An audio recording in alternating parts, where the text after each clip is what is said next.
যে আমার হাতে যে মিশ্রণটি দেখা যাচ্ছে এটি কি সমসত্ব না অসমসত্ব, এক কথায় বলো। অসমসত্ব। কেন অসমসত্ব? কারণ এর উপাদানসমূহ খালি চোখে দেখা যাচ্ছে। খালি চোখে দেখা যাচ্ছে। বসো, তুমি বলো যে এই উপাদানের মিশ্রণের উপাদানগুলো আসলে কোনগুলো? এই মিশ্রণের উপাদানগুলো বালি, চিনি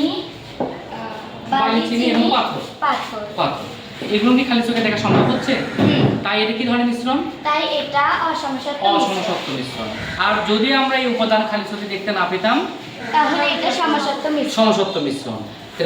অসমসত্ব মিশ্রণের উপাদান সহজে কি আলাদা করা সম্ভব হয়? জি, সম্ভব হয়। আর সমসত্ব মিশ্রণের উপাদান সহজেই আলাদা করা সম্ভব হয় না। তাহলে তোমাদের এখন আমি একটা সমসত্ব মিশ্রণ দেখাই।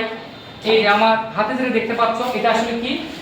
একটা সমসত্ব মিশ্রণ। কেন সমসত্ব মিশ্রণ? কারণ এটা আমরা খালি চোখে দেখতে পাচ্ছি। এটা না এর উপাদান, মানে এর উপাদানও খালি চোখে দেখতে পাচ্ছি না আমরা। কারণ এখানে লবণ, পানি, চিনি মিশ্রিত আছে, কিন্তু কোথায় লবণ আছে, কোথায় চিনি আছে আমরা কি সহজে বুঝতে পারতেছি না।